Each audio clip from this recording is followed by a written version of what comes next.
Ma'am ये हमें मिला था क्विज के अंदर CS। This call is now being recorded. ठीक है, चलें। तो टास्क नंबर 2 की जो स्टेटमेंट है क्या कहती है? कहती है draw a flow chart and then write code for program that assigns letter grades for a quiz according to this following table. कहता है कि जो मैंने तुम्हें टेबल प्रोवाइड किया ना, इसके लिए तुमने क्या करना है, पहले तो एक फ्लो चार्ट बनाना है, जो भी हमने प्रीवियस प्रैक्टिस की, डायग्रामेटिकली जो है, पिक्टोरियली जो है वो इसका फ्लो बताना है। फिर कहता है कि फिर तुमने अपनी एक जो है जावा फाइल भी लिखनी है, कोड भी लिखना है, जो क्या करे कि यूजर को लेटर की फॉर्म में है ग्रेड्स दे। जैसे हम कहते हैं ना कि 90 से 100 तक के मार्क्स हैं अगर, तो आपका ए ग्रेड है, तो ये सारा कुछ जो है वो समहाउ आपने जावा फाइल में बनाना है। तो किस तरह से करेंगे, उसने आपको नोट भी दे दिया। कहता है to check the multiple conditions,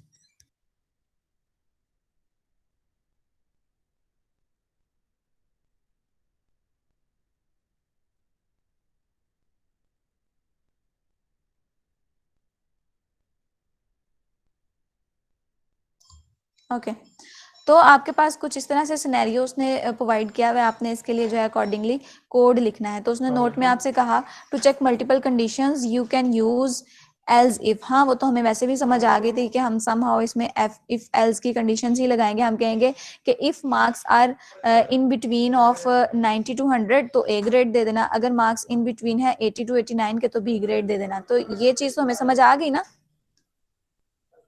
Yes, ma'am. Yes ma'am. Yes ma'am. लिख कर दे दिया उसने आपको, समहाउ एक फ्लो बता दिया कि कुछ इस तरह से तुम्हारे प्रोग्राम का फ्लो होगा। अब कंडीशंस जो है ये आपने खुद लिखने हैं। जैसे वो कह रहा है इफ कंडीशन, अब कंडीशन के अंदर आपने क्या कंडीशन लिखनी है कि उसके ट्रू होने पे आपको जो है एक मैसेज जो है वो प्रिंट कराएगा, क्या इसके अंदर चेंजेस करने हैं बेसिकली आपने, तो वो हम 1 by 1 देखेंगे। तो मेरा ख्याल है इसके फ्लो चार्ट की बजाय ना हम कोड की तरफ चलते हैं, वहां से फ्लो चार्ट जी ma'am. Yes ma'am. Yes ma'am. कौन बेटा बोल रहा है, मुझे समझ नहीं आ रही। मैम आप करवाएं एक बार इसको भी। चलें, तो ये आपके पास सारा सिनेरियो है, ये आपके पास कंडीशंस हैं और उसने आपको कुछ इंस्ट्रक्शंस दिए हैं। इंस्ट्रक्शंस में उसने कहा है कि आपने एक ये वाली जावा फाइल बनानी है, ग्रेड कैलकुलेशंस लैब 5 के नाम से। तो मैं इसको ना कॉपी कर लेती हूँ। तो नोटपैड फाइल के लिए अगेन हमें आज लैब नंबर 5 करनी है, तो इसका एक फोल्डर बना लेते हैं लैब 5 के नाम से। लैब 5 के अंदर एक नोटपैड फाइल बनाऊंगी। नोटपैड फाइल का नाम जो है मैंने अकॉर्डिंगली सेट कर लिया और एक्सटेंशन जो है एक्सटेंशन डॉट जावा। और अब फाइल को भी मेक श्योर कर लो कि इसकी टाइप जो है जावा फाइल ही है।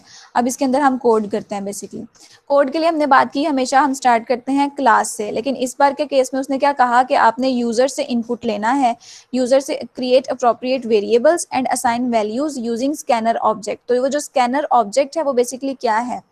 स्कैनर आपके पास जावा की एक बिल्ट इन यूटिलिटी है, समझ लो कि एक बिल्ट इन क्लास है जो कि हमें हेल्प करती है यूजर से इनपुट लेने के लिए। तो अगर आपने स्कैनर का ऑब्जेक्ट बनाना है तो पहले आपने उसकी जो यूटिलिटी है उसको जरूर इंपोर्ट करना है। तो इंपोर्ट के लिए इंपोर्ट का कीवर्ड होगा through out lower case import space Java dot utility, basically यूटिल, और यूटिल का नाम क्या है? स्कैनर। अब स्कैनर का एस जो है ये कैपिटल है, तो आप सब भी इस चीज को याद रखिएगा कि आपने अगर एस को लोअर केस में किया तो दैट मीन्स कि वो समझेगा कि स्कैनर जो है वो यूजर की नहीं है, कोई और क्लास है।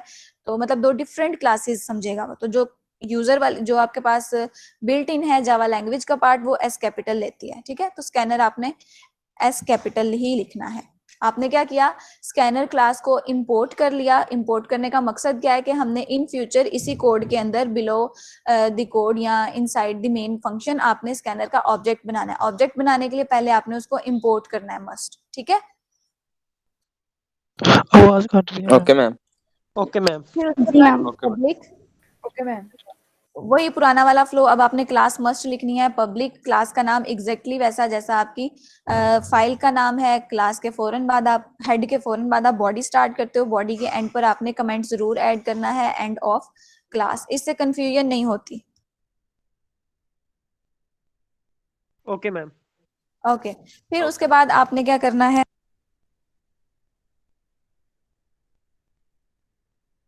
पब्लिक स्टैटिक वर्ड में। ठीक है, तो इसके अंदर आपने लिखना है पब्लिक स्टैटिक वॉइड मेन।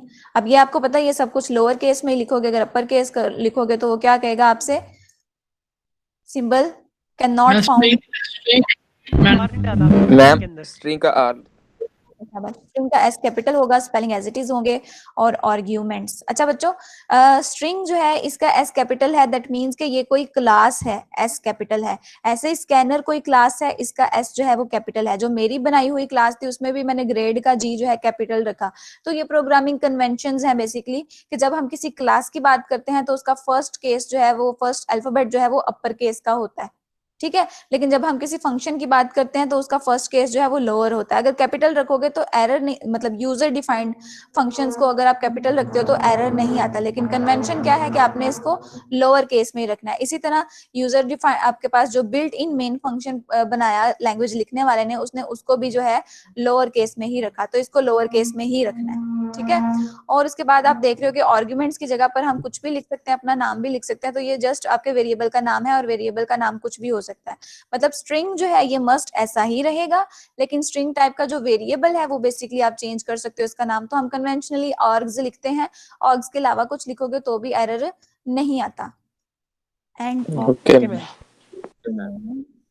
तो इसके साथ थोड़ा खेल के देखना क्या कहता है आपको, आपके मर्जी के नाम रखने देता है या नहीं रखने देता। फिर आपको ओके मैम। आके क्या करना है, सबसे पहले हम कर लेते हैं क्रिएट ऑब्जेक्ट ऑफ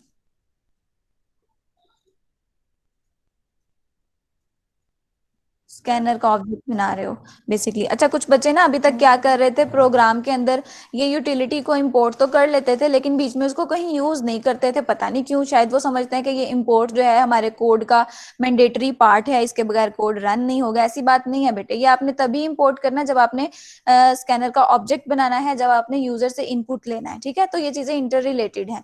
तो आज के बाद मैं किसी की असाइनमेंट में या किसी के क्विज में ये चीज ना देखूं, मतलब इसका मतलब तो ये हुआ कि आपको चीजों का पर्पस ही नहीं पता। तो जब तक पर्पस नहीं पता तो फिर तो आप अच्छे प्रोग्रामर नहीं बन सकते। तो इसका पर्पस क्या है इसको इंपोर्ट करने का, कि आपने स्कैनर क्लास का ऑब्जेक्ट बनाना है। ऑब्जेक्ट बनाने के लिए आप क्या करते हो, फर्स्टली अपनी क्लास का नाम लिखते हो स्कैनर, और फिर अपने ऑब्जेक्ट का नाम लिखते हो। अब यहाँ पे मैं माय ऑब्जेक्ट लिखती हूँ। सारी क्लास क्या करती है, यहाँ पे सिर्फ रीड लिखती थी, और सारी क्लास ही रीड लिखती थी, जैसे उनको लगता है कि रीड के अलावा कुछ हो नहीं सकता यहाँ पे।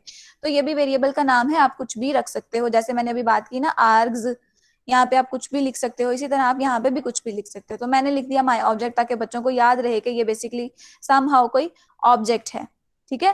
तो ऑब्जेक्ट जो है वो बेसिकली आप न्यू कीवर्ड से बनाते हो। न्यू कीवर्ड क्या करेगा, स्कैनर क्लास में जाएगा, स्कैनर क्लास में जाके कंस्ट्रक्टर के थ्रू जो है ये ऑब्जेक्ट बना देगा। समझ लो कि मेमोरी के अंदर एक डिब्बा जो है ऑक्युपाई कर देगा, जिसकी डाटा टाइप क्या है, स्कैनर। स्कैनर बेसिकली एक क्लास है जिसके अंदर बिल्ट इन फंक्शंस हैं, जिसमें से एक फंक्शन है सिस्टम डॉट इन, या समझ लो कि नेक्स्ट इंट, नेक्स्ट डबल वगैरह ये सब।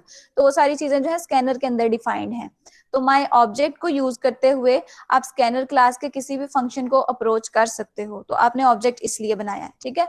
न्यू कीवर्ड से आप ऑब्जेक्ट बनाते हो, देन आप स्कैनर, और स्कैनर का ये बेसिकली कंस्ट्रक्टर है, कंस्ट्रक्टर के अंदर आप दे देते हो सिस्टम डॉट इन, ठीक है। तो ये क्या है, बेसिकली आपके कीबोर्ड के थ्रू जो इनपुट आता है वो पहले तो कीबोर्ड के बफर में बैठता है ना। हर डिवाइस का अपना एक बफर होता है जिसमें टेम्परेरीली डाटा स्टोर होता है। तो बफर से उठाकर माय ऑब्जेक्ट के अंदर रख देता है, ठीक है। तो ये सारी स्टोरी है बिहाइंड द सीन, स्कैनर किस तरह से वर्क करता है। ओके, क्लियर है? Yes ma'am. Yes, ma'am. Yes ma'am. आपने स्कैनर का ऑब्जेक्ट बनाया है, फिर उसने आपसे कहा कि तुमने ना यूजर से इनपुट लेना है। यूजर से इनपुट लेना है, दैट मींस कि आप उसको जो है स्क्रीन के ऊपर, सीएमडी के ऊपर ब्लिंक करवाओगे कि यहाँ पे टाइप करो। तो टाइप करने से पहले जरूरी है कि आप उसको कोई मीनिंगफुल मैसेज दे दो। जैसे अगर हम बात करते हैं कि मैं एटीएम मशीन पर जाकर अगर अपना एटीएम इंसर्ट करती हूँ और वो मुझे कहता है एंटर द पिन या एंटर द कोड, तो मैं कोड एंटर करती हूँ। अदरवाइज क्या होगा, अगर वो कोई मैसेज ना प्रिंट कराए, ऐसे स्क्रीन ब्लिंक करती रहे, तो मैं उसका मूवी देखती रहूंगी कि भाई मैंने करना क्या, मुझे बताओ तो सही। तो इसलिए मीनिंगफुल मैसेज जो है आपने मस्ट एंटर करने हैं। तो मैं इसको कहती हूँ एंटर योर मार्क्स, कह दूं, मीनिंगफुल होने चाहिए, यस है ना। जी मैम बिल्कुल। शो करवाना है, कह सकते हो ना मैम, करवाना है तो उस डाटा को कहीं पे स्टोर भी कराना है, तो उस वेरिएबल, किसी वेरिएबल में स्टोर कराना है, तो उसको हमने डिक्लेयर भी अच्छा कुछ बच्चे पता है क्या कर रहे थे, मैंने क्विज़ेस में देखा आप लोगों की, कि आप लोग रीड कर रहे हो, जैसे कोई वेरिएबल लेट से ले लेते हैं मार्क्स नाम का, मार्क्स नाम के वेरिएबल के अंदर आपने वैल्यू असाइन करनी है तो किस तरह से करनी है? बेसिकली आप लिखते हो, ये वाले ऑब्जेक्ट का रेफरेंस देते हो कि माय ऑब्जेक्ट के जरिए कहाँ जाना है, माय ऑब्जेक्ट के जरिए डॉट ऑपरेटर क्या करता है, इस क्लास के फंक्शन को कॉल कर देता है। तो हमारे उस फंक्शन का नाम क्या है? Next int. Yes next int, ठीक है। तो ये जो चीज है ये क्या करती है, यूजर से इनपुट ले लेती है और डालती है मार्क्स में। तो भाई आप देखो, मार्क्स वेरिएबल आप यूज तो कर रहे हो, इनिशियलाइज तो कर रहे हो, लेकिन इसको कहीं पे डिक्लेयर नहीं किया अभी तक आपने। तो अभी तक स्टूडेंट्स जो है ये एक्टिविटी कर रहे हैं कि वेरिएबल को डिक्लेयर किए बिना ही इनिशियलाइज कर रहे हैं। ऐसा नहीं होता है, वरना वो आपसे कहेगा कि नॉट फाइंड सिंबल, कि ये सिंबल तुमने ऊपर तो मुझे बताया है नहीं कि तुमने मार्क्स टाइप की कोई चीज बनानी है। तो उसके लिए क्या करना है, आपने वेरिएबल को डिक्लेयर कर लो, चाहो तो ऊपर ही डिक्लेयर कर लो, चाहो तो इसी स्टेप के अंदर डिक्लेरेशन और इनिशियलाइजेशन एक साथ कर लो। ये पॉइंट क्लियर है? Yes, ma'am. जी मैम। जी मैम। मैं किस कर देती हूँ, अगर मैं यस ये मैम चीज हूँ और ये चीज भी लिखी रहने देती हूँ तो भी वो एरर देता है, कहता है कि तुम एक वेरिएबल को रीडिफाइन या रीडिक्लेयर नहीं कर सकते। कि तुमने मुझे ऊपर कहा कि एक डिब्बा बनाओ इंट टाइप का, उसका नाम रख लेना मार्क्स, ऊपर तुमने मुझे ये कहा, मैंने कर दिया। अब तुम मुझे फिर कह रहे हो कि इंटीजर टाइप का एक डिब्बा बनाओ, उसका नाम रखो मार्क्स, तो ये डुप्लीकेशन नहीं करने देता, कहता है कि नॉट रीडिफाइन अ वेरिएबल। तो आपने अगर ऊपर डिक्लेयर कर लिया तो नीचे जस्ट उसकी वेरिएबल नाम के साथ जो है अपना इनिशियलाइजेशन करो, ना कि उसकी डाटा टाइप लिखो। तो ये पॉइंट भी क्लियर हो गया, क्योंकि अभी तक मैं yes Yes, ma'am. ma'am. Yes ma'am yes ma'am. चले। और पॉइंट्स में भी हाँ, अगर मार्क्स आपको लगता है कि पॉइंट्स में भी आ सकते हैं तो हम यहाँ पर इसकी डाटा टाइप जो है डबल रख लेंगे और यहाँ पर नेक्स्ट डबल लिख लेंगे। ठीक है, तो अभी वाला जो सिनेरियो है ना, जो ओके मैम। किया है, तो उसमें समहाउ उसने जितनी भी एग्जांपल्स दी हैं वो इसी तरह से कि 90 से 100 के दरमियान, दैट मींस के 89.5 हो ही नहीं सकता। तो अब के सिनेरियो से मुझे लगता है कि इंटीजर डाटा टाइप ही चलेगी। ऐसा ही है ना? मेरी टीचर जो है वो मुझे यस मैम। देती ही नहीं है, यस तो फिर मैम। मैंने डाटा टाइप जो है वो इंटीजर रख लिया। तो आप लोगों ने मीनिंगफुल कमेंट्स जरूर ऐड करने हैं। यहाँ पे क्या किया आपने, वेरिएबल डिक्लेरेशन। और ये आपने ऑब्जेक्ट बनाया, और इस स्टेप में आप क्या कर रहे हो, basically taking input yes ma'am. From user और उसको स्टोर करना किसी उसमें वेरिएबल के अंदर। तो यहाँ तक तो सारी चीजें स्मूथ थी, कुछ नया नहीं था, मतलब कंडीशनल स्टेटमेंट्स नहीं आई अभी तक, है ना? अभी तक हमने सिर्फ यूजर से डाटा लिया और स्टोर कर लिया। अब जो एजेंडा है इस प्रोग्राम का वो क्या कहता है, उसने आपको कुछ प्रॉपर सूडो कोड भी इवन लिख कर, सूडो कोड भी नहीं, इसको पूरा प्रोग्राम ही उसने कोड ही लिख कर दे दिया। कहता है कि इफ लगाना, उसके अंदर कोई कंडीशन लगाना, और ट्रू केस होने पे जो तुम कहना चाहते हो वो उसको कह देना। तो ये सारा सिनेरियो हमने खुद ही डिसाइड करना है कि हमने कंडीशन क्या लगानी है और उसको कहना क्या है। तो वन बाय वन इसको ट्रांसलेट करते हैं। फर्स्ट कंडीशन हम ये लगा देते हैं कि अगर तो उसके मार्क्स जो हैं,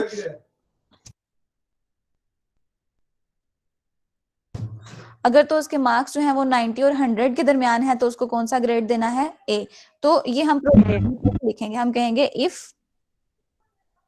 marks are greater than 90 and marks are lower than 100। 100। तो ये कंडीशन ठीक है, हमने वही वाली बात लिख ली। जी मैम। आगे पीछे भी लिख सकते हैं हम, यस चाहे मैम। 100 वाली बात के पहले कह दें, हम कहेंगे कि क्या अगर मार्क्स कम होंगे इससे और बड़े होंगे इससे, दरमियान में एम्परसेंड का साइन, ये एंड शिफ्ट के साथ आएगा, शिफ्ट 7 के साथ। तो एंड 2 बार लिख लोगे, एम्परसेंड का साइन, तो इन दोनों के ट्रू होने पर ही उसको जो है वो ए ग्रेड मिलेगा। तो हमारे यूजर ने क्या कहा था, मतलब क्वेश्चन की स्टेटमेंट ने क्या कहा था, प्रिंट करना है या क्या करना है, that assigns letter grade for a quiz. ठीक है, फिर उसने हमें कहा कि correctly find and display marks and the grade of quiz using appropriate message. कहता है कि तुमने ना मार्क्स और ग्रेड जो है वो उसको शो करवा देना है। तो मैं ट्रू के, मैम जी बेटे, मैम हम 90 के साथ इज इक्वल टू नहीं लिखेंगे आगे? यस मैम, ये तो 90 और 100 को कराएगा ही नहीं। 100 को कराएगा, ये हम इज इक्वल टू भी लिखेंगे साथ। बिल्कुल शाबाश। अब ये हुआ कि ये रुक जाएगा 99 पर और रुक जाएगा 91 पे। हाँ मतलब यस मैम 89 पर। 91 पर। तो यहाँ पर हम इक्वल का साइन भी लगा लेंगे, शाबाश। अब ठीक है, yes Yes, Yes, ma'am. ma'am. Also हम मैथ में दूसरा वाला इक्वल लिखते हैं, हम कंप्यूटर के अंदर या प्रोग्रामिंग के अंदर उसको इस तरह से लिखते हैं। तो अभी भी ये सिंबल्स या आपके पास जो ऑपरेटर्स हैं ये बिल्कुल ठीक है ना? तो अगर मैं ये नहीं कर रही थी, दैट लॉजिकल एरर बना रही थी, तो लॉजिक गलत थी, कोड ने उसने कर देना था कि ठीक है तुम सही कह रहे हो। अच्छा, अब यहाँ पर ना मैंने दो काम कराने हैं। एक कि मैं उसको शो करवाना चाहती हूँ क्या, उसके मार्क्स, और दूसरा उसके ग्रेड। तो पहले तो मैं ग्रेड वाली स्टेटमेंट लिख देती हूँ। अगर तो ये ट्रू होगा, system dot out dot print ln, मैं कहती हूँ मार्क्स तुम्हारे हैं, वो मैंने कहाँ पे सेव किए हुए हैं, मार्क्स वेरिएबल के अंदर, है ना? Yes, ma'am. Yes, ma'am. थोड़ा सा आगे करके उसका दिखा देना। तो उसके लिए मैंने \t यूज कर लिया, टैब। तो ग्रेड, ग्रेड के बाद मैं ग्रेड जो है वो बेसिकली क्या लिख दूंगी यहाँ पे, एक्सप्लिसिटली हाथ से लिख देती हूँ A। तो कुछ इस तरह का मैसेज जो है वो उसको शो हो जाएगा। ये ठीक है? मैम ये फिर रिपीट कर दे दोबारा। अच्छा, इसमें उसने हमसे क्या कहा, जो हमारे पास कंडीशंस थी, जो हमारे पास गिवन था इंफॉर्मेशन, उसने कहा कि अगर स्टूडेंट के मार्क्स जो हैं वो 90 से लेकर 100 के दरमियान होंगे तो उसको A ग्रेड असाइन कर देना है। इफ ये है और उसका जो रिजल्ट है वो ये है, तो इफ कंडीशन में ये कैसे लिखेंगे, इसके लिए हमने इस तरह से कुछ मैकेनिज्म क्रिएट किया कि हम इफ लिखेंगे। इफ जो है वो टोटली लोअर केस में होगा, राउंड ब्रैकेट के अंदर हम कंडीशन लिखते हैं। वो कंडीशन जो है वो हमने ट्रांसलेट किया। पहले उसने क्या कहा कि अगर मार्क्स जो है वो 90 और 100 के दरमियान में है, उसके लिए मैंने कहा कि अगर मार्क्स बराबर या ज्यादा हैं, इफ मार्क्स आर ग्रेटर और इक्वल टू 90, ऐसे है ना? Yes, ma'am. बिल्कुल ऐसे ही है. मार्क्स आर लोअर और इक्वल टू 100, अगर केस है तो तुम क्या करो। तो ये हमने बेसिकली ट्रांसलेट की है उसकी गिवन कंडीशन, कोड में इंग्लिश में या टेबुलर फॉर्म में उसको इस तरह से लिखा गया, और हमने जो है जावा कोड में उसको इस तरह से लिख दिया। तो ये ऑपरेटर्स हैं बेसिकली आपके पास, इसको आप लोग कहते हो कंपैरिजन ऑपरेटर। ये क्या कर रहा है, चेक कर रहा है कि या तो ये छोटा हो या तो ये बराबर हो। ठीक है? Yes, ma'am. मैम प्लस के आगे कोई वेरिएबल क्यों नहीं लगाया हमने? हाँ, ये मैं मिस्टेकनली लगा। अच्छा, ये है कि उसके लिए मैं पता है क्या करती, चीज लंबी हो जाएगी, मैं उधर जाना नहीं चाह रही थी। मैम ये वैसे नाम लगाए तो हो नहीं जाएगा? मैं नहीं जाना चाह रही थी, लेकिन चलो कर लेते हैं। अगर ना मैंने एक वेरिएबल बनाया कैरेक्टर टाइप का, और उसके अंदर जो है मैं सेव करूंगी ग्रेड। ठीक है, अगर ये वाली कंडीशन ट्रू होती है तो मैं क्या करूंगी, ग्रेड के अंदर डाल दूंगी A। अब करेक्टर की डाटा टाइप जो है ना, वो जब भी डाटा लेती है वो सिंगल कोटेशन मार्क के अंदर लेती है, और इस तरह से कुछ असाइन हो गया। मतलब अगर तो बच्चे के मार्क्स 90 से 100 के दरमियान में है तो उसका ग्रेड बन गया A, है ना? और फिर मैं इसको कंकैटिनेट, Yes, यहाँ पे मैंने ग्रेड को कंकैटिनेट कर दिया। ठीक है? तो हमने एक और चीज प्रैक्टिस कर, करेक्टर डेटा टाइप को डाटा एंटर कैसे करते हैं, सिंगल कोटेशन मार्क्स के साथ, सिंगल कोटेशन मार्क के साथ, और इस तरह से फिर हमने उसके ग्रेड को कर दिया। मैम इंट मार्क्स के आगे कोमा नहीं लगना, ये और सेकंड डाटा टाइप ना। ठीक है मैम।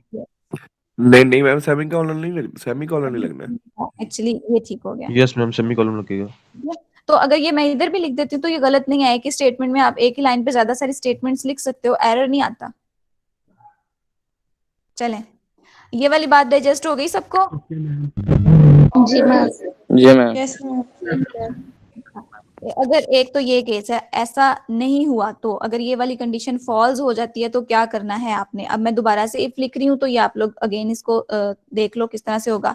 इफ कंडीशन लिखी, इफ कंडीशन के अंदर वाली बात उसने हमें क्या कही, उसने कहा तो कि मैम अगर एल्स इफ का क्यों नहीं यूज कर रहे? हाँ जी एल्स इफ का क्यों नहीं यूज कर रहे यहाँ? पुत्र, ये एल्स इफ ही है। ये देखो, ये एल्स हो गया और ये मैंने नीचे इफ लिख दिया। एज इफ ये, लेकिन मैम ने नीचे लिख दिया। ये एल्स इफ ऐसे लिखो या ऐसे लिखो सेम है, बस मैं नीटनेस के लिए उसको अलग लाइन पे लिख रही हूँ। अच्छा ठीक है। मतलब ये अभी भी एल्स इफ ही है। आप लोग शायद इस तरह से करना चाह रहे हो। यस यस ऐसे मतलब हमने ऐसे किया ना वैसे। मैं और करती हूँ कि मतलब इस तरह से चीजें ज्यादा नीट नजर आएंगी, रीडेबल हो जाएंगी। अच्छा जी, अब उसने कहा कि अगर तुम्हारे मार्क्स जो हैं वो ज्यादा या बराबर हैं, ज्यादा या बराबर हैं 80 के, एंड अगर मार्क्स तुम्हारे कम हैं या बराबर हैं 90 के, 89 एक्चुअली, यही कंडीशन है ना उसकी, 80 और 89 के दरमियान। Yes ma'am. उसको मैंने कोड में इस तरह से Yes, लिखी ma'am. है। तो जिसने पहले बात को गेट नहीं किया उनको अब समझ आ गई। तो चाहो तो इस तरह यस से मैम। और आगे पीछे Yes, ma'am. बात भी हमारी क्लियर होगी कि चीजों को जरूरी नहीं है कि आपने एक ही तरीके से लिखना है, दूसरे तरीके से भी लिख सकते हो। यहाँ पे देखो मैंने अपर जो उसकी लिमिट है वो पहले लिख दी और लोअर लिमिट बाद में लिख दी, और यहाँ पे मैंने लोअर लिमिट पहले लिखी और अपर लिमिट जो है वो मैंने बाद में लिखी। तो ये वाली चीजों पे बाउंड होने की जरूरत नहीं है, आपका बस जो है प्रोग्राम एग्जीक्यूट ठीक होना चाहिए। अच्छा, अब आपने ये चीज भी नोट की होगी कि मैं करली ब्रैकेट क्यों लगा रही हूँ। करो जी बेटे। मैम यहाँ पे हम सिर्फ यही तो ये भी तो लिख सकते हैं ना कि मार्क्स ग्रेटर देन और इक्वल टू 80 हो। जरूरी तो नहीं है कि हम 89 वाला लिखें, क्योंकि हमने आगे एक कंडीशन बना दिया 90 वाली। बिल्कुल, तो एक काम को करने के हजारों तरीके हैं ना, तो हम उस वे के साथ भी जा सकते हैं। तो इसके अंदर ये था बेसिकली, ज्यादा चीजें कवर हो रही थी, हमने कंपाउंड स्टेटमेंट्स भी देख लिया, हमने ना मल्टीपल दो कंडीशंस को कंकैटिनेट करना या जोड़ के चेक करना भी सीख लिया। तो इसलिए मैं इसके साथ जाना चाहती कि बच्चों की लर्निंग थोड़ी ज्यादा हो जाएगी। दूसरा वे जो आप कह रहे हो उस तरह से भी काम हो सकता है। Okay, Yes, ma'am. Yes, ma'am. करली ब्रैकेट मैंने क्यों लगाई हुई है, कोई बताएगा? जी मैम, जब हम इफ एल्स स्टार्ट करते हैं तो उनको ब्रैकेट्स के अंदर लिखते हैं मैम, स्टेटमेंट कंप्लीट होती है। मैम किसी को भी बोल रहे Condition, हैं, आप ही बोली जा रहे हैं। प्याज बेटा ठीक कह रहे हो आप, शाबाश। तो ठीक है भाई, उसको पता है तो वो बताएगा, मैंने भी तो यही कहा है ना, जिसको पता है वो बताए। अच्छा बेटा, इसका राइट आंसर क्या है कि करली ब्रैकेट हम तब लगाते हैं जब इफ के साथ कोई मोर देन वन स्टेटमेंट्स जो है वो हमने जो एग्जीक्यूट करानी हो। जैसे आप इसकी इसमें फ्लो में देखो, अच्छा इसने भी ब्रैकेट्स लगाई हुई है। अगर देखो यहाँ पे मैं ब्रैकेट्स नहीं लगाती लेकिन एक ही स्टेटमेंट एग्जीक्यूट करना चाहती हूँ, ये लाइक ऐसे कर लेते हैं। अगर इफ ट्रू है तो ग्रेड के अंदर ये असाइन कर दो, और मैंने ब्रैकेट्स नहीं लगाई तो ये ऐसे भी चलेगा, क्योंकि इफ के वेरी नेक्स्ट जो चीज आती है सेमीकोलन तक, ये इफ के ट्रू केस के साथ कनेक्टेड है। ठीक है, तो सेमीकोलन यहाँ पे डिसाइड कर रहा था कि ट्रू केस खत्म हो गया। लेकिन अगर मेरी मोर देन वन स्टेटमेंट्स हैं और मैं यहाँ पे लिख देती हूँ सिस्टम डॉट आउट वगैरह, again system dot out dot print ln, वही वाली चीज मार्क्स, तो मैं यहाँ पे जस्ट ए प्रिंट करा देती हूँ शॉर्ट करने के लिए, लेट से। तो अब ये दो स्टेटमेंट्स हो गई ना। अब जो ये वाली स्टेटमेंट है ये तो इफ के साथ है, जैसे मैंने अभी आपसे कहा कि सेमीकोलन तक इफ का ट्रू केस है, और जो ये सिस्टम डॉट आउट वाली लाइन है ना, ये इफ के साथ नहीं है, ये एक एक्सटर्नल या कोई एक्स्ट्रा है। तो कंपाइलर जब पढ़ने आएगा ना वो कहेगा अगर तो ये ट्रू है तो मैंने ये करना है, ये तो मैंने करना ही करना है। Getting me? तो इफ के साथ कनेक्शन रखने के लिए इफ का जो ट्रू केस है वो काम करता है पहला सेमीकोलन मिलने तक, अदरवाइज वो इसको हर केस में एग्जीक्यूट करेगा, चाहे इफ ट्रू हो चाहे इफ फॉल्स हो। अगर इफ फॉल्स हो जाता है वो ग्रेड ए नहीं करता, लेकिन सिस्टम प्रिंट ln जो है वो ए ग्रेड प्रिंट करा देता है। लेकिन मुझे पता है कि ये दोनों चीजें जो है ये बेसिकली कनेक्टेड किसके साथ हैं, इफ के साथ। तो उसको मैं क्या करूंगी, बॉडी बना लूंगी और कहूंगी कि इफ की बॉडी यहाँ से शुरू हुई और यहाँ पर खत्म हुई। अब वो बाउंड है कि अगर ये ट्रू होगा तो ही ये वाली दोनों स्टेटमेंट्स जो है वो एग्जीक्यूट होंगी। तो जब हमने किसी कंडीशनल स्टेटमेंट के साथ मोर देन वन स्टेटमेंट्स को जोड़ना होता है, मोर देन वन स्टेटमेंट्स को एग्जीक्यूट कराना होता है, तो उसको हम बॉडी के अंदर डाल देते हैं, करली ब्रैकेट के अंदर डाल देते हैं। ठीक है मैम इसका मतलब बॉन्ड जी ma'am. Yes ma'am. Yes ma'am. Yes ma'am. कौन बेटा बोल रहा है? यस मैम, मैं कह रहा हूँ इसका मतलब ये है कि हम इफ की बाउंड्री लाइन ज्यादा करने के लिए हम इसको यूज करते हैं। हाँ, अगर more than one statement if के केस के अंदर आपने डालनी है तो आप करली ब्रैकेट डालोगे। अगर आप देखो दूसरा केस ये है कि मैं नहीं चाहती कि मैं हर बार प्रिंट नहीं कराना चाहती, मैं बस क्या चाहती हूँ कि जैसे केस ट्रू हो या आपके पास कोई केस ट्रू हो तो ग्रेड के अंदर ग्रेड चला जाए, मैं एंड पे एक ही बार प्रिंट करा लूंगी। तो अब इसके साथ सिर्फ एक ही स्टेटमेंट है ना, तो मैं ब्रैकेट नहीं लगाती, तो ऐसे भी चल जाएगा। तो मेरा ख्याल है इसको ऐसे ही रखते हैं, चीजें जो है वो शॉर्ट हो जाएंगी सिंप्लिसिटी के साथ। अच्छा जी, यस मैम, आपने बताया था कि एक चीज को करने के 1000 तरीके होते हजारों हैं। तरीके हैं, तो मेरी कोशिश ये होती है कि हम मल्टीपल चीजें लर्न कर लें, फिर आपकी मर्जी, आप जिस मर्जी वे के साथ जाओ। अच्छा, तो अब ये क्या कहता है कि मार्क्स जो हैं अगर तो तुम्हारे 80 और 89 के दरमियान है तो कौन सा ग्रेड उसको असाइन करना है? B. Grade B. B grade. Grade हम क्या करते हैं, सिंगल कोटेशन मार्क लगाते हैं। सिंगल कोटेशन मार्क के अंदर वो एक ही करेक्टर लिखते हैं, ये करेक्टर है ना बेसिकली, करेक्टर डाटा टाइप एक ही करेक्टर लेता है, A B C X Y Z at hash dollar कुछ भी ले सकता है। तो हमने बेसिकली बी देना है तो सिंगल कोटेशन मार्क में देंगे, तो ये इसका केस हो गया ट्रू।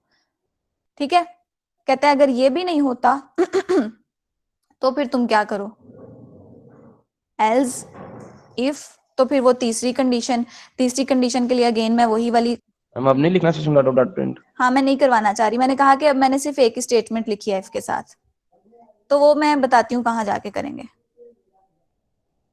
तो मैं इसको कर देती हूँ 70 से लेकर 79 तक। तो इसको ग्रेड कौन सा असाइन करना है आपने?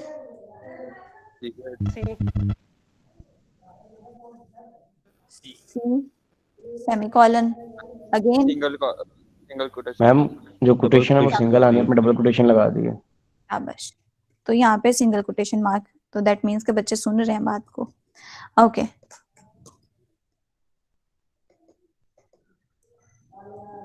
अगेन मैंने उसी को कॉपी पेस्ट कर लिया और यहाँ पे अपडेट कर देती हूँ 60 से लेकर 69 तक ग्रेड कौन सा होगा?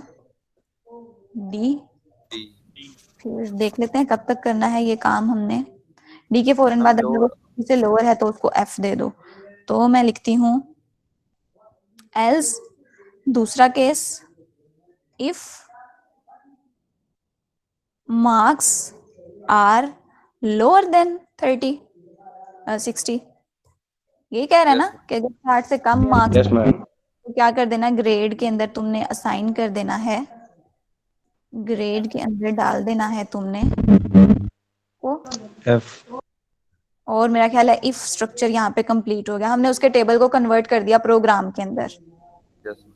ठीक है, अब देखो आप ऑब्जर्व कर रहे हो कि ग्रेड जो है ना, ग्रेड वेरिएबल वो अपडेट होता जा रहा है। अगर इफ वाला ये वाला केस ट्रू होता है तो उसके अंदर ए ही आ रहा है, बाकी चीजें वो चेक नहीं करता क्योंकि वो एल्स में चली गई थी।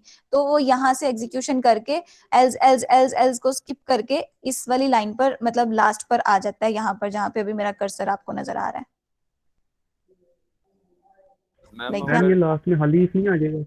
हाँ, अगर इफ एक भी इफ ट्रू होता है तो वो सारे एल्सेस को जो है वो स्किप करता जाता है। ये ट्रू हो गया, उसने एल्स देखा, कहता नहीं जब मुझे पहला ट्रू हो गया तो मैं उसके अदरवाइज में क्यों जाऊं, तो इसको भी नहीं देखता, इसको किसी को भी नहीं देखता। मैम अगर यूजर नहीं, सबसे लास्ट पे आखिरी एक चीज रह जाती है ना, तो वहां पे सिर्फ एल्स नहीं आ जाएगा, इफ तो खत्म नहीं हो जाएगा। हाँ, ये आपकी कंडीशन है, आप अगर आप इसको ऐसे भी छोड़ देते हो विदाउट कंडीशन के, ऊपर से कोई भी कंडीशन ट्रू नहीं हुई तो इसको एफ ग्रेड दे देना। लेकिन अगर मोर रिस्ट्रिक्टेड करना चाह रहे हो तो आप उसको लिख सकते हो, तो कोई वाहत नहीं है ऐसा करने में, दोनों तरीके ठीक है। Okay ma'am. मतलब ऐसा नहीं है कि इफ एल्स जो है वो हमेशा एल्स पे ही खत्म हो, इफ पे भी खत्म हो सकती है। Okay ma'am. क्योंकि उसने हमें टेबुलर फॉर्म में इस तरह से कहा हुआ था तो मैंने सोचा कि इसको मस्ट हम लिख देते हैं उसके अंदर। जी मैम आपने सही किया। हाँ, अगर आप फिर भी चाह रहे हो एल्स पे खत्म करना ना, तो फिर उसको एल्स में कह दो कि तुम्हारे नंबर, हो सकता है उसने ग्रेड ना गलती, उसने ना मिस्टेकनली जो है वो मैसेज आपको इनपुट में दे दिया हो 101 नंबर, तो मैं उसके लिए कह देती हूँ कि देखो तुम्हारे जो मार्क्स है ना वो इस किसी भी रेंज के अंदर नहीं आए, तो मैं उसको मैसेज प्रिंट करवा देती हूँ invalid input. You have invalid input या marks not belong to this range या कुछ भी। तो अब ये बात एल्स पे खत्म हुई जो बेटा चाह रहा था। तो ये है कि हाँ, इनमें से कोई भी ग्रेड उसको नहीं मिला, जैसे कि उसके मार्क्स 180 थे लेकिन टोटल ही 100 थे, फिर मैंने कह दिया कि इनवैलिड इनपुट या इनवैलिड मार्क्स, कुछ इस तरह से मैसेज उसको प्रिंट करा दिया। ठीक है, अभी मैं बात ये कह रही हूँ कि अगर एक भी इफ ट्रू हो जाता है तो वो बाकी सारे एल्सेस को खत्म करके कहाँ आ जाता है, इन सब के बाहर, एग्जैक्टली यहाँ पे जहाँ पे अब मैं टाइप कर रही हूँ। तो ये जो चीज मैं टाइप कर रही हूँ ये इफ के अंदर नहीं है, तो अब मैं क्या टाइप करना चाहती हूँ, system.out.println और एल एन के अंदर मैं क्या चाहती हूँ, मार्क्स जो मैंने ऊपर यूजर से लेकर सेव करा लिया ना किसी वेरिएबल्स में, किसी वेरिएबल में, मैं कहती हूँ मार्क्स जो है तुम्हारे कितने हैं, वो ऊपर ही थे, वो मैंने ग्रेड मैम ये इनवैलिड इनपुट क्यों करवाया हमने इधर तो?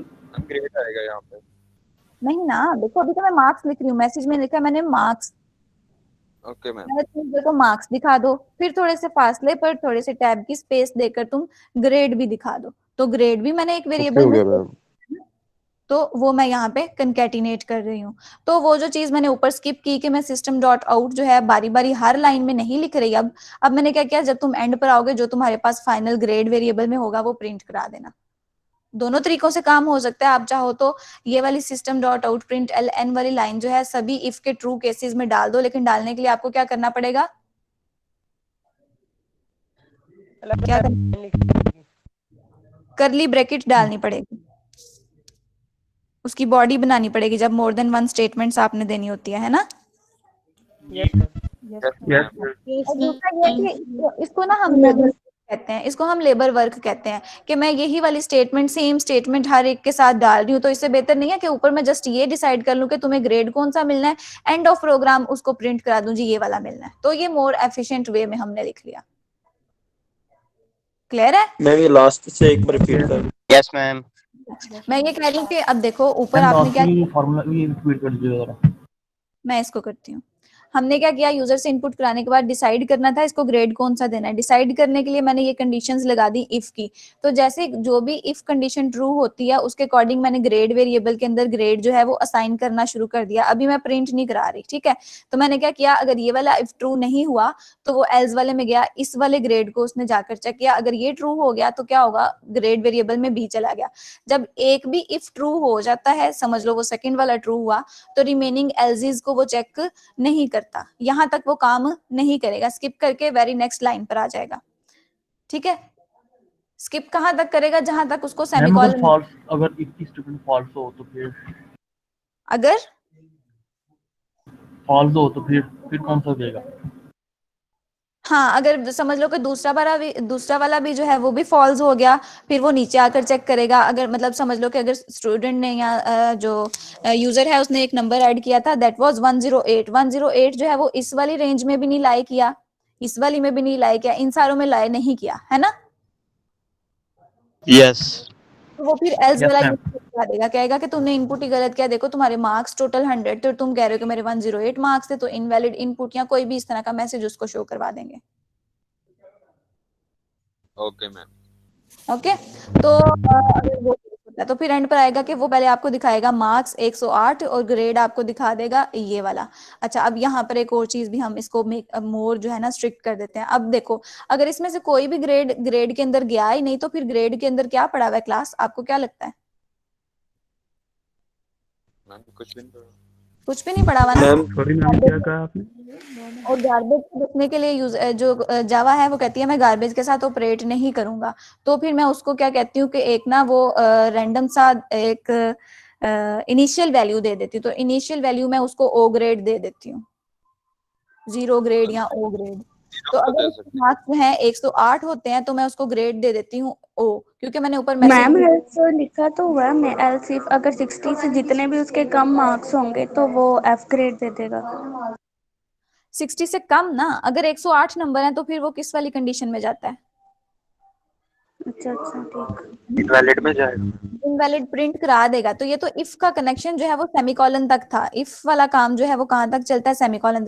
जैसे उसको सेमीकोलन मिला, इसने कहा चलो ठीक है एल्स का काम खत्म। अब ये वाली जो स्टेटमेंट है ना, ये हर केस में एग्जीक्यूट होनी ही होनी है, मतलब ये प्रोग्राम का मैंडेटरी पार्ट है, इसका जो ताल्लुक है ये बेसिकली मेन फंक्शन के साथ है। Getting me? तो उसके लिए मैंने कहा कि चलो प्रोग्राम के एंड पे तुम इस तरह का मैसेज जरूर शो कराना। अगर तो ग्रेड इनमें से कोई आते हैं तो फिर तो ABCDF वेल डन वो तो आ जाएंगे, लेकिन अगर यूजर ने 108 इनपुट किया तो फिर ग्रेड में क्या देना है, तो वो मैंने ना एक इनिशियल वैल्यू सेट कर दी कि जिसका कोई ग्रेड नहीं है उसका O ग्रेड है। क्लियर है? अगर मैम हम ओ ग्रेड ना करते, अगर ओ यस मैम। करते तो फिर तो उसमें ये तो इनिशियलाइज नहीं हुआ मतलब। हाँ बिल्कुल, फिर उसने आपको एरर दे देना था कि ग्रेड को तुम यूज कर रहे हो लेकिन उसके अंदर कोई वैल्यू नहीं है, तो फिर हमने इसलिए उसको मस्ट एक इनिशियल वैल्यू दे दी। शाबाश बेटे। चलें, मैम आप रन कर लें। Any question till now? फिर मैं इसको एग्जीक्यूट करके दिखाती हूँ। Know questions? आपको No, समझ ma'am. स्कैनर वगैरह की? अच्छा, अभी हिंदी के जरिए ना मैनुअली काम कर रहे थे सीडी वगैरह यूज करके। उसका पर्पस ये था कि बच्चों को सीडी, DIR और ये सारी कमांड्स यूज करना आ जाए। अब हम शॉर्टकट्स की तरफ चलते हैं। तो अगर आपने इस फाइल को कंपाइल करना है तो आप क्या करोगे, उस लोकेशन के अंदर जाकर CMD लिखते हो और एंटर प्रेस कर देते हो, तो लोकेशन के अंदर वही वाला फोल्डर आया हुआ है जहाँ पे आप काम करना चाहते हो।